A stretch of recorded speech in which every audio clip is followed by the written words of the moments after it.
Hi guys, a very warm welcome to all of you.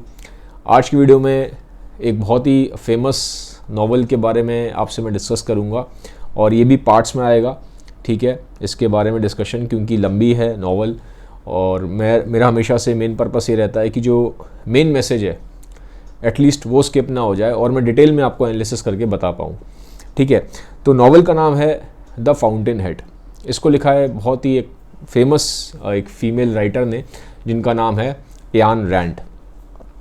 तो आज की video में हम थोड़ा सा बैकग्राउंड समझेंगे, थोड़ा सा राइटर के बारे में समझेंगे, थोड़ा सा उनकी फ़िलॉसफी के बारे में समझेंगे और थोड़ा सा जब इन्होंने ये किताब लिखी तो उस टाइम इनके दिमाग में क्या चल रहा था, आसपास क्या एनवायरनमेंट था, क्या बैकग्राउंड था। ठीक है, तो उसको समझने की कोशिश करेंगे। सबसे पहले हम राइटर के बारे में समझते हैं। एयान रैंड रशिया में पैदा हुई थी और 1905 के आसपास ये पैदा हुई। अब थोड़ा सा आपको समझने की ज़रूरत है कि जो रशिया है उस टाइम पे, ये जो 1905 का जो टाइम पीरियड था जब ये पैदा हुई, तब से लेके 1917 तक एक वहाँ पर रेवोल्यूशन की तैयारी हो रही थी क्योंकि 1917 में हुआ रशिया का रेवोल्यूशन।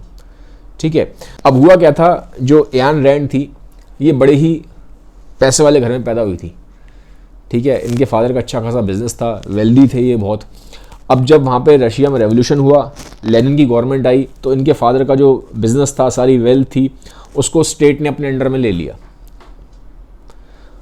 लेनिन ने अपने अंडर में ले लिया। और जो इनके फादर जो बहुत वेल्दी थे, पैसे वाले थे, वो रातों रात एकदम से नॉर्मल हो गए, एक एवरेज उसमें आ गए थे, एवरेज रशियन में। तो इस चीज़ का ना एयान रैंड पे बहुत ज़्यादा फ़र्क पड़ा। उनकी पढ़ाई भी बड़ी मुश्किल से पूरी हुई वहाँ पे। उन्होंने हिस्ट्री में और फिलॉसफी में पढ़ाई करी थी, लेकिन वो भी बड़ी ही मुश्किल से पूरी हुई। तो एक तरह से आप समझिए, जैसे मान लीजिए आप एक बहुत वेल्दी और एक बहुत ही बिजनेस क्लास फैमिली को बिलोंग करते हो, आप बहुत ही रिच फैमिली को बिलोंग करते हो और रातों रात आपसे सारी वेल्थ ले ली जाए, आपके फादर से सारी की सारी वेल्थ ले ली जाए और आपको बिल्कुल ही एक नॉर्मल एक सिर्फ दाल रोटी और एक घर दे दिया जाए, तो आपके लिए तो एक तरीके से वो बहुत ही ज़्यादा पेनफुल एक्सपीरियंस है। तो इसी पेनफुल एक्सपीरियंस में एयान रैंड बड़ी हुई। अब रशिया में क्योंकि टोटलिटेरियन गवर्नमेंट थी और जो फ्रीडम था वो पूरी तरह था नहीं एक्सप्रेशन का, तो एयान रैंड को उस टाइम जो रशिया था वो पसंद नहीं आया। उन्होंने रशिया को छोड़ा और वो चली गई अमेरिका। अब जब अमेरिका में ये फर्स्ट टाइम न्यूयॉर्क गई, इन्होंने वहाँ पे स्काई स्क्रैपर्स देखे, बड़े बड़े ऊंचे ऊंचे, पूरी स्काईलाइन देखी, तो बड़ी खुश हुई। कहती यार यहाँ तो ह्यूमन टैलेंट की बहुत कदर है, अमेरिका तो फ्रीडम को रिप्रेजेंट करता है, अमेरिका तो क्रिएटिविटी को रिप्रेजेंट करता है, अमेरिका तो साइंस टेक्नोलॉजी को रिप्रेजेंट करता है, अमेरिका तो आर्ट को रिप्रेजेंट करता है। तो इस तरह के से इनके ख्यालात वहाँ पे डेवलप होने स्टार्ट हुए। इनको अमेरिका बहुत पसंद आया, शादी भी इन्होंने वहीं करी और फिर पूरी जो उनकी लाइफ है वो अमेरिका में ही बीती। और ये एक तरीके से जो कलेक्टिव थॉट प्रोसेसेस हैं, कलेक्टिव थॉट प्रोसेस कैसे, जैसे कि कम्युनिज्म, क्योंकि रशिया में कम्युनिज्म था और रशिया में जो इन्होंने देखा वो उनको पसंद नहीं आया क्योंकि इनके पर्सनल एक्सपीरियंसेस अच्छे नहीं थे, जो मैंने आपको बताया, क्योंकि इनके फादर बिजनेसमैन थे, उनसे वेल्थ ले ली गई सारी। और वो क्यों गई वेल्थ, क्योंकि वहाँ पे कम्युनिज्म आ गया था। तो जो जितने भी इस तरह की थॉट प्रोसेस थी जहाँ पे कलेक्टिव थॉट प्रोसेस आता था, ये उसको लाइक नहीं करती थी। जैसे कम्युनिज्म हो गया, मार्क्सिज्म हो गया। और फिर जब ये बड़ी हुई तो यूरोप में उस टाइम पे 2 वर्ल्ड वॉर हुए, तो वहाँ उस टाइम हिटलर की जो फिलॉसफी थी वो काफ़ी प्रीडोमिनेंट थी यूरोप में, नाजिज्म, और इटली में फैसिज्म। तो इन्होंने देखा कि ये जितनी भी कलेक्टिव फिलॉसफीज़ हैं जो सोसाइटी को ड्राइव कर रही हैं, चाहे कम्युनिज्म हो, चाहे मार्क्सिज्म हो, चाहे नाजिज्म हो, चाहे फासिज्म हो, ये आदमी की क्रिएटिविटी को डंप कर देती हैं। तो पूरी लाइफ आप देखोगे जो उन्होंने लिखा है, जो उनका वर्क है, ये कलेक्टिव माइंडसेट के अगेंस्ट है और ये इंडिपेंडेंट जो माइंडसेट है, एक इंडिविजुअल का माइंडसेट है, इसको बहुत प्रमोट करती हैं। ठीक है, तो इनकी फिलॉसफी जिसको कि ऑब्जेक्टिविज्म बोलते हैं, जो एयान रैंड की फिलॉसफी, इसको ऑब्जेक्टिविज्म बोला जाता है। इसमें 3 चीज़ें मेन निकल के आती हैं, आपको समझ में आएगा क्यों आती हैं।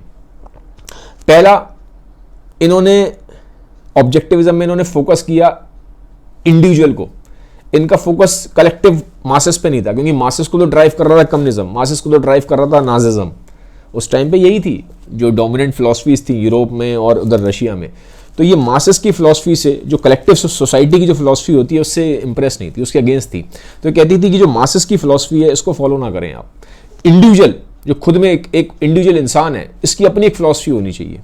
इंडिविजुअल में इनका बिलीफ था कि इंडिविजुअल अपना हाइट पे पहुंचे, और हाइट पे इंडिविजुअल कैसे पहुंचेगा? रीजन की हेल्प से। ये रीजन को बहुत ज़्यादा प्रमोट करती थी, ठीक है। ये कहती थी कि जो लाइफ होनी चाहिए एक इंडिविजुअल की, वो एकदम हीरोइक होनी चाहिए। अब हीरोइक कैसे? हीरोइक का मतलब उनका वो नहीं है कि आप समझ रहे हैं कोई हरकुलिस टाइप का हीरो, वो हीरो नहीं। हीरो से इनका मतलब है कि जो आदमी का जो पोटेंशियल है, जो रियल पोटेंशियल है, जो उसके अंदर पावर्स हैं, लेटेंट पावर्स हैं, हिडन पावर्स हैं, वो तभी बाहर आ सकती हैं जब वो कुछ क्रिएटिव वर्क करता है।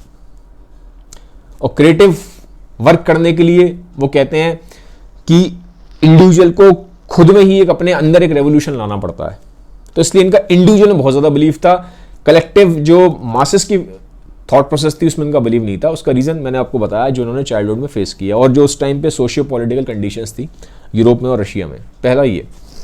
सेकंड, जो उनकी फिलॉसफी है, इसमें क्रिएटिविटी को बहुत ज़्यादा इंपॉर्टेंस देती है। तो मतलब इनके हिसाब से तो लाइफ का जो बहुत तक मोटिव है वो आदमी का क्रिएटिव होना है, कुछ नया बनाना है। क्रिएटिविटी का बहुत तक मना है कि आपको मतलब ये है कि आप कुछ नया और ओरिजिनल बनाते हैं, तभी आदमी क्रिएटिव कहलाता है। कॉपी करने से आदमी कभी क्रिएटिव नहीं होगा। क्रिएटिव का मतलब ये कि कुछ नया, कुछ बिल्कुल ओरिजिनल, बिल्कुल एक तरीके से हट के, ठीक है। अब उस प्रोसेस पे जब आप उस पाथ पे चलोगे तो आपको ऑब्स्टेकल्स ही मिलेंगे, आपको बहुत कुछ सेक्रीफाइस भी करना पड़ेगा, ठीक है। तो ज़्यादातर लोग कर नहीं पाते। ज़्यादातर लोगों को जब नाम, शोहरत, पैसा मिलता है तो आदमी डामाडोल हो जाता है।